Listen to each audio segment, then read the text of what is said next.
But when the first threats came to world peace, they didn't come from Hitler at all, but from somewhere else entirely.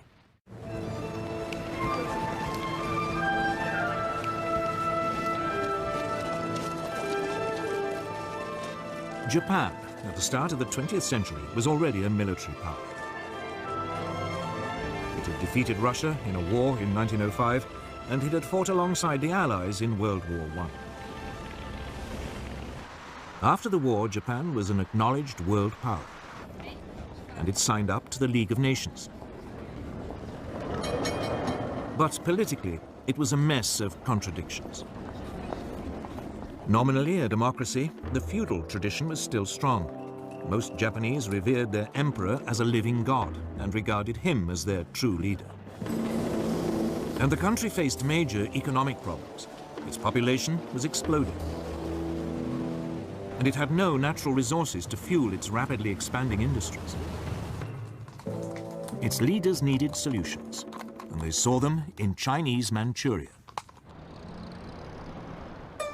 Manchuria was a land of rich grain fields, with plenty of coal and minerals. It was a perfect target. Japanese troops were already stationed there.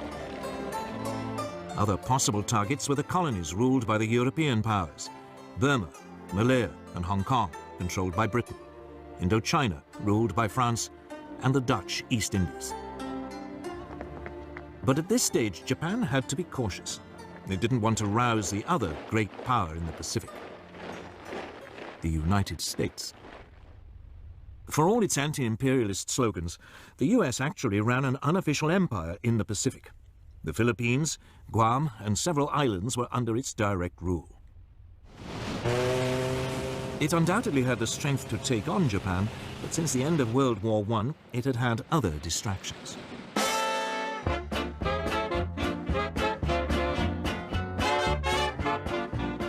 This was America's Jazz Age.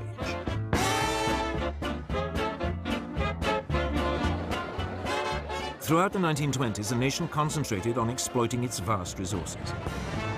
It was an economic boom that seemed without end. Fortunes were made both in industry and the stock markets. America seemed lost to the increasing pursuit of pleasure. With distractions like these, Japan's growing pains in the Pacific seemed very far away. America had slashed its army after World War I and agreed a naval reduction treaty with Britain, France, and Japan. This, in effect, handed naval superiority in the Pacific to the Japanese. And then came the Great Depression.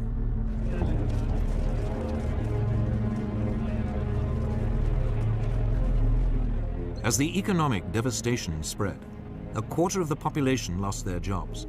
Tens of thousands were made homeless, living in shantytowns.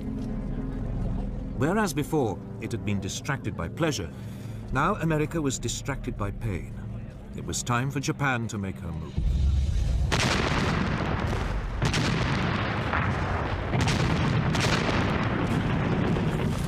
In 1931, without even informing their own elected government, the Japanese forces in Manchuria seized the capital Mukden and then overran the rest of the territory. A puppet state, Manchukuo, was proclaimed under a puppet ruler. Henry Puyi, the last emperor of China, who had been deposed in 1911, was dragged out of retirement. At its headquarters in Geneva, the League of Nations now faced its first great test. Japan was universally condemned. But her response was blunt. Japan, however, finds it impossible to accept the report adopted by the Assembly. The Japanese then just walked out, and the League suddenly realized there was nothing it could do about Manchuria.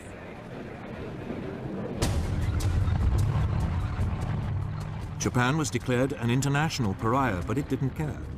Its leaders had turned their eyes to further conquests in China.